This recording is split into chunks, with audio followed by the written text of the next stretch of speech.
Hey, Scott Jordan here for Jancast number 212 for April 30th, 2026.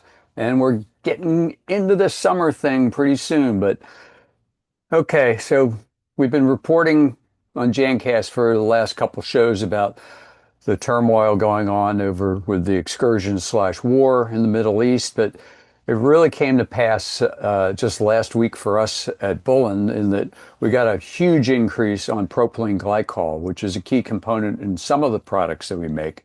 Fortunately, it's not in every product we make, but the increase was almost double what the price would have been a little while ago, previous to the war. And it's kind of under allocation. I'm not sure if that's the right word, but if you didn't purchase a lot of propylene glycol in the past, or let's say you purchased a certain amount, whoever your supplier is has the ability to sell you a similar amount of product. But if you didn't buy it before or you didn't purchase it from a particular supplier, then you're kind of out of luck because there's a limited supply, and that limited supply is also extremely expensive. So fortunately, we buy this particular material by tanker wagon, but either way, the price is ridiculous how high it went up, and it's impacting some finished products.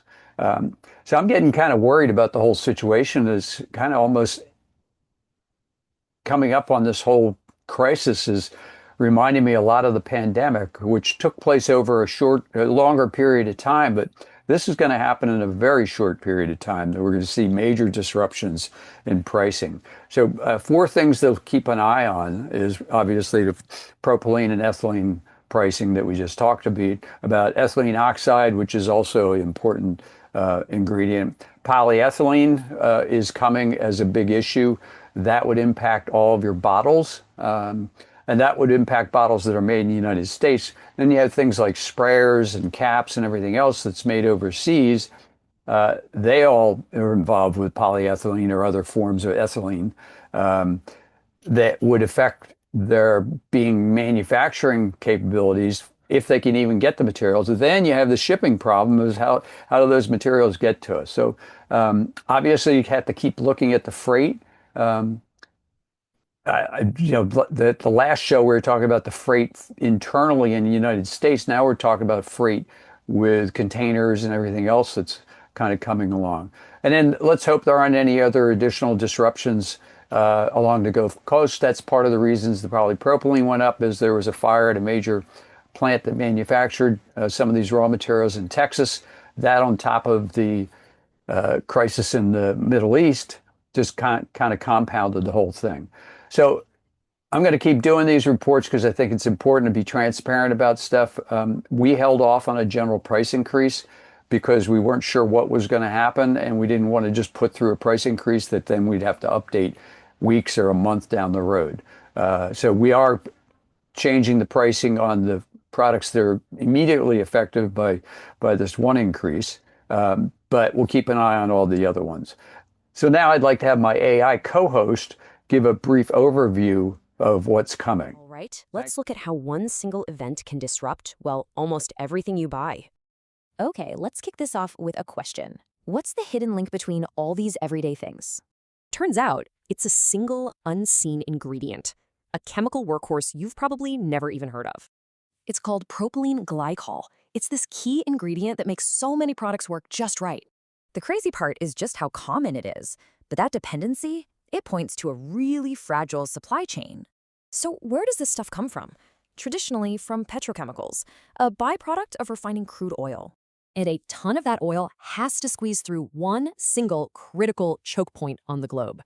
We're talking about roughly 20% of the world's entire oil supply passing right through here.